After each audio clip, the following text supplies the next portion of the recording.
heard me. Woo-hoo!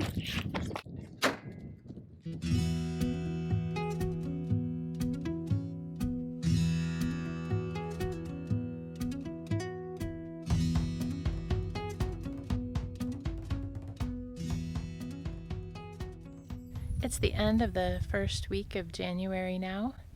We still have 2 work trucks. We're still waiting on that part to get the first truck fixed. Today we are going to try to get some nice footage of Palm Canyon. Palm Canyon is the most popular hike, I think, on the refuge. It's one of the more accessible places to get to.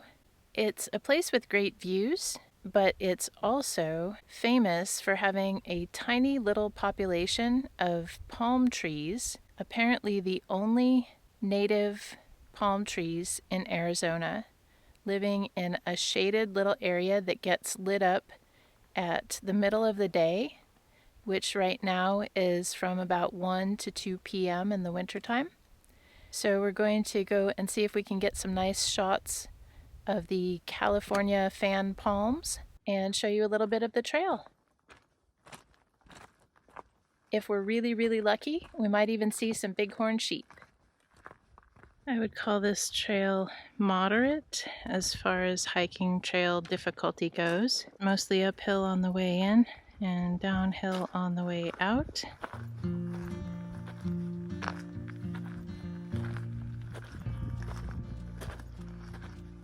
Charles has run on up ahead to fly the drone in front of the palms, although I don't hear it running yet.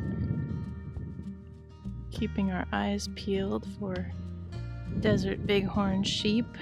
This is the place where I saw them last.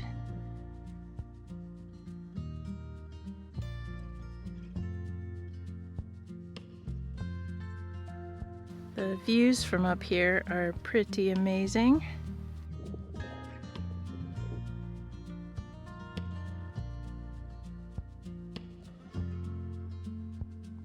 There's a sign here to make sure people don't miss the palms.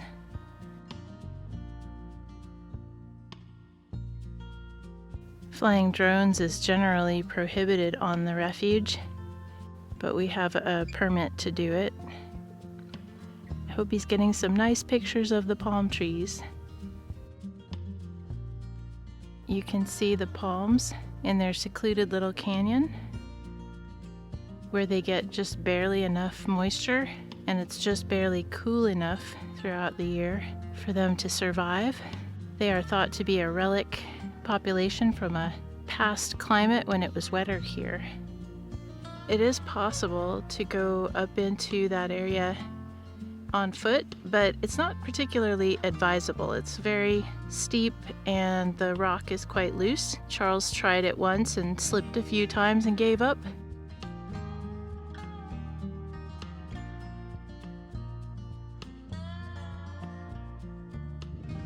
Well, we saw some bighorn sheep on the way back out. That was pretty exciting.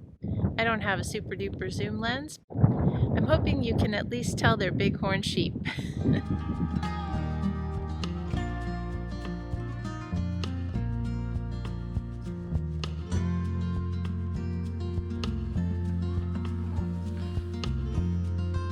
Hello.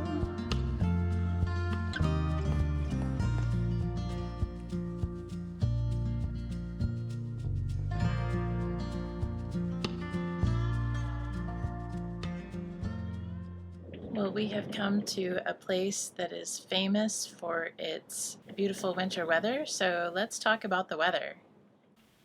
There's freaking snow on our mountain. Mostly it has been beautiful, but today the winds are 25 miles an hour, gusting up to 40, and it's been windy since last night. It was so windy that it was hard to sleep for the noise of it, and Charles got up at 6 a.m.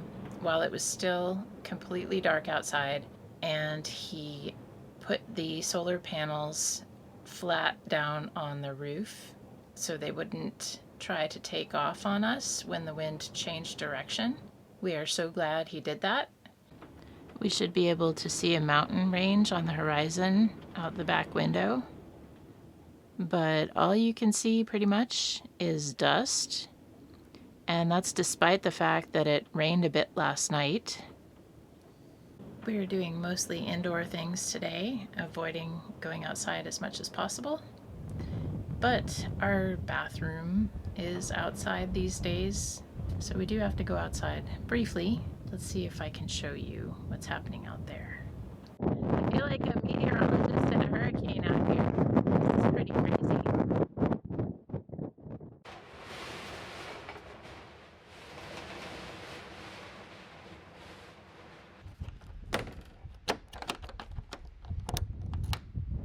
Good morning. Today is shaping up to be as windy as yesterday, I think. Tim is here with hopefully the exact brake line that we need to fix our original work truck.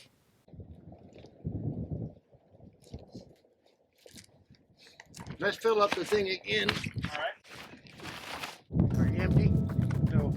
Y'all didn't go down that much. Okay.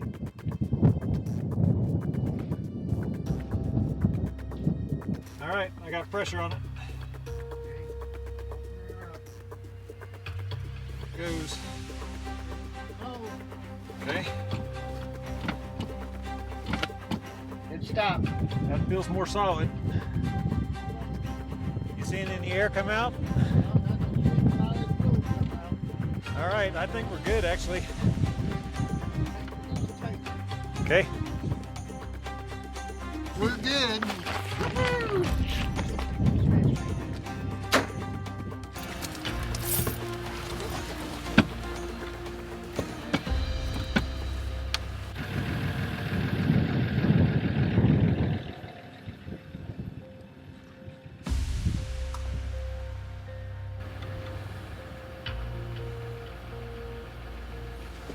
How's it doing? I don't see anything major.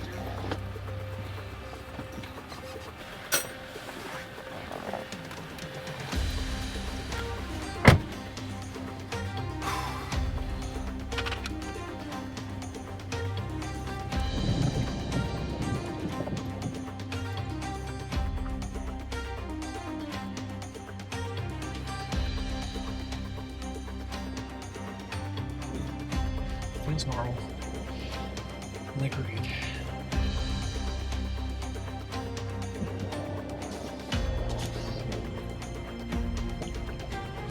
Our truck is fixed.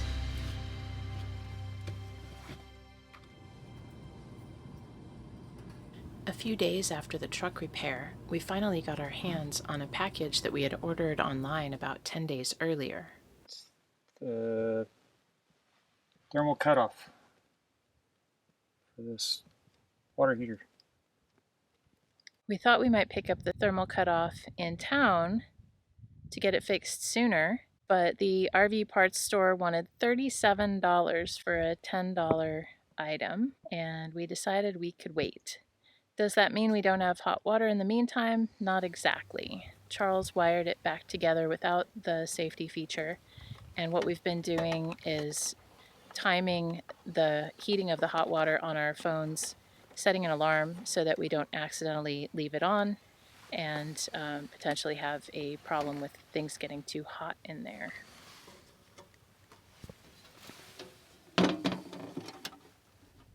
Good morning. If you're wondering what a typical workday looks like out here in the desert, we're still trying to figure that out for ourselves. We've been here for about a month now, and we've done all kinds of outdoor errands. One thing that remains pretty constant is that we spend quite a lot of time bouncing around at low speed on the back roads of the refuge, because it takes a long time to get just about anywhere. Today, we're going to check for tire tracks of vehicles heading off-road where they don't belong. It's not always possible to prevent people from breaking rules on purpose, but we can try to prevent people from thinking something might be a road when it isn't. Someone's been driving in this wash, which is totally against the rules. One of our directives is to rake out tracks like this to discourage people from doing it again in the future.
Good evening. We've had the solar panels down flat on the roof for a few days now, and we have one more day of horrible gusting winds ahead of us.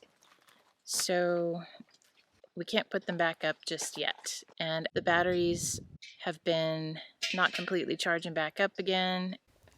This is the first time that we've had to pull out the generator this winter, so that's not too bad. Just need to charge up the batteries for a few hours, and then we may or may not need to use it again before the winter is over.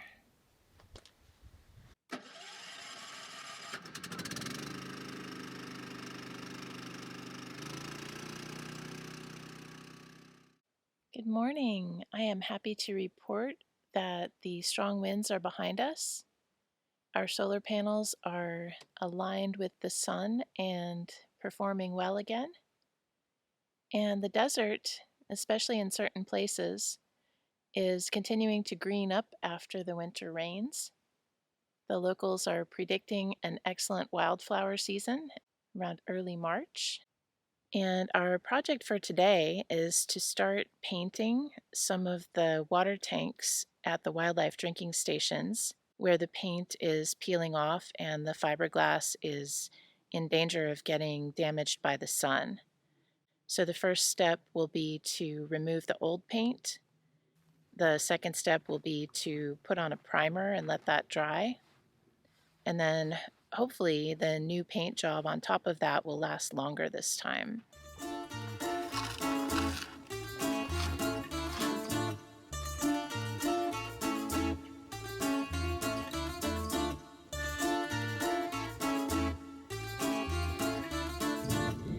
Well, this is not the most fun job ever. We've peeled a bunch of paint, and there's always somewhere that you can get the corner of the scraper underneath and pop another one off. And yet, mostly when you scrape, you don't make much progress. But at some point, we'll give up on trying to get rid of flakes, and we'll just sand the whole thing down before we put on the primer.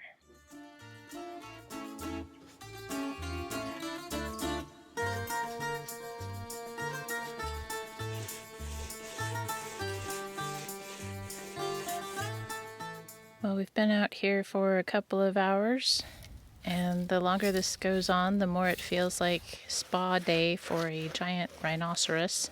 The rhinoceros has been washed off, and I think it's finally time to put some primer on this thing.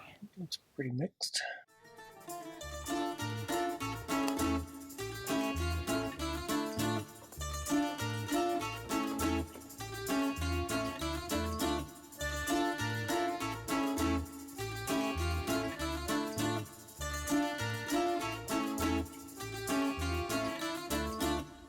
We were told that January would be a popular time for camping here, even more so than December, and that has turned out to be true. So not only are the RV parks filling up in Quartzsite and Yuma, but also dispersed camping is super popular out here, especially on the Bureau of Land Management areas.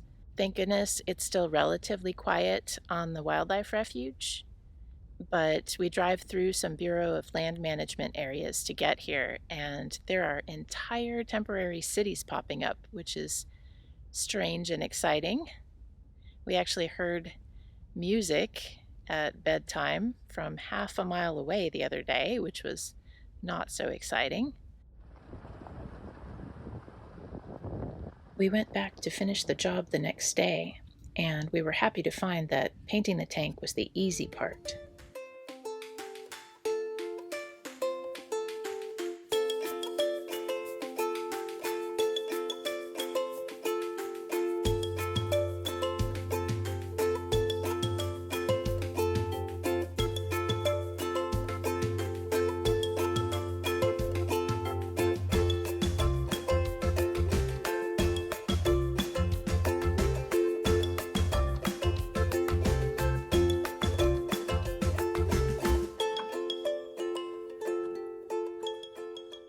Well, we sure appreciate you keeping us company on another work camping adventure. And as always, we love seeing your questions and notes in the comments. We're planning to release a video every other Saturday this year, so we hope to see you again in a few weeks.